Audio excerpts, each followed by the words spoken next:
जय श्री राम दोस्तों, स्वागत है आप सभी का सनातन धर्म यात्रा में। अक्सर आप सभी ने कुछ नास्तिकों को ये अनर्गल प्रलाप करते देखा होगा कि वेदों में स्त्रियों को शिक्षा प्राप्त करने का अधिकार नहीं दिया गया। साथ ही वे लोग रामायण और महाभारत पर स्त्रियों के अधिकारों को लेकर प्रश्न उठाते रहते हैं। दोस्तों, आज की वीडियो में हम रामायण से ही स्त्रियों का स्थान और उनको दिए गए अधिकारों के विषय में जानने का प्रयास करेंगे और जानेंगे कि क्या रामायण के काल में स्त्रियों को वेद अध्ययन करने की अधिकार प्राप्त था या नहीं। इस वीडियो को शुरू करने से पहले मैं अपने सोर्सेस के बारे में आपको बता देता हूँ। मेरा सोर्स है पंडित धर्मदेव जी द्वारा लिखित पुस्तक स्त्रियों का वेदाध्ययन और वैदिक कर्मकांड, और इसके साथ ही वाल्मीकि रामायण भी। आज इसी पुस्तक से जानेंगे कि क्या स्त्रियों को वेद अध्ययन करने का रामायण काल में अधिकार प्राप्त था या नहीं। तो दोस्तों, इस पुस्तक की पृष्ठ संख्या 171 पर देखिए, एक श्लोक लिखा हुआ है, सा क्षौम बसना हृष्टा नित्यम वृत्तपरायणा अग्निजुहोति स्म तदा मंत्र वित्कृत मंगला। अर्थात वेदों को जानने वाली व्रतपरायणा प्रसन्न चिता रेशमी वस्त्रों को धारण करने वाली कौशल्या देवी मंगल बनाकर अग्निहोत्र यज्ञ कर रही थीं। अब आप स्वयं बताएं कि यदि स्त्री को वेद पढ़ने का अधिकार नहीं था तो कौशल्या जी वैदिक हवन कैसे कर रही थीं। आप सभी जानते हैं कि बिना वैदिक मंत्रों को जाने कोई भी व्यक्ति अग्निहोत्र यज्ञ नहीं कर सकता। आपकी जानकारी के लिए यह भी बता दूं कि यह घटना तब की है जब श्री राम वन गमन से पूर्व माता कौशल्या से आज्ञा लेने हेतु आते हैं। यह श्लोक वाल्मीकि रामायण के अयोध्या कांड के 20वें सर्ग का 15वां श्लोक है। इससे स्पष्ट है कि माता कौशल्या ने वेदों का अध्ययन किया था। अब तारा के विषय में भी देखते हैं। तारा, जो कि वानर राज बाली की पत्नी थी, उनके विषय में श्लोक आता है, तथा श्वतश्यन कृत्वा मंत्रविद्र विजयिणी। अर्थात तब वेद मंत्रों को जानने वाली तारा देवी ने पति की विजय की इच्छा करते हुए स्वस्ति वाचन के मंत्रों का पाठ करते हुए अंतःपुर में प्रवेश किया। यहाँ भी तारा देवी के लिए मंत्रविद्ध कहा गया है, अर्थात मंत्रों को जानने वाली।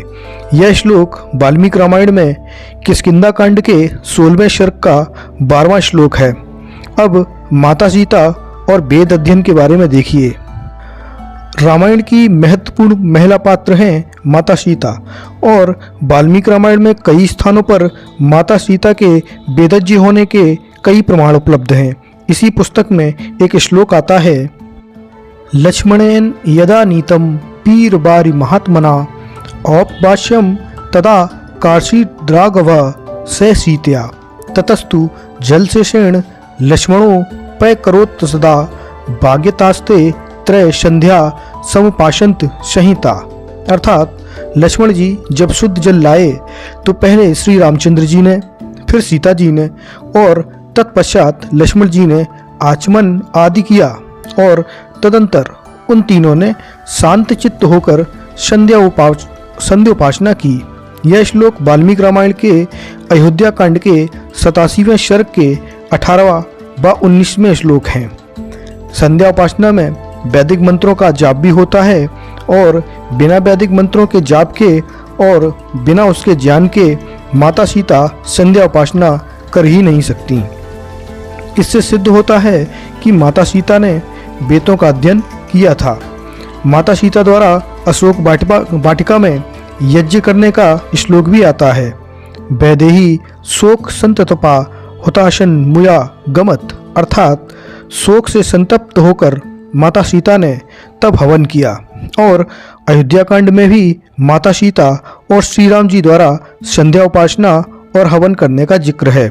तो वह श्लोक आता है, गते पुरोहिता रामा स्नातो नियत मानसा सह पत्न्या विशालच्य नारायण मोगा मुपागतमत प्रग्रहम शीर्षा पात्री हविषो विधिवत्ता महते देवता याज्यम जुहाब ज्वलितानले। अर्थात पुरोहित के चले जाने पर स्नान के पश्चात रामचंद्र जी ने चित्त को एकाग्र कर विशाल आंखों वाली अपनी पत्नी सीता देवी जी के साथ ईश्वर का ध्यान किया और विधिपूर्वक हवन किया। रामायण का ही एक और महत्वपूर्ण पात्र है कैकेयी, उसके विषय में देखिए।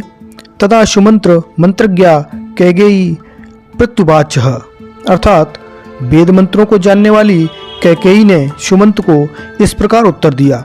दोस्तों, इस प्रकार रामायण में स्त्रियों के वेदाध्ययन और संध्योपासना और हवन आदि करने के सैकड़ों प्रमाण मिलते हैं। अब आप ही बताइए, रामायण काल में स्त्रियों को वेद अध्ययन का अधिकार था या नहीं? आप अपना उत्तर कमेंट बॉक्स में अवश्य दें। बने रहिए सनातन धर्म यात्रा के साथ और लेते रहिए रोचक एवं धार्मिक जानकारियाँ प्रमाणों के साथ। धन्यवाद। जय श्री राम।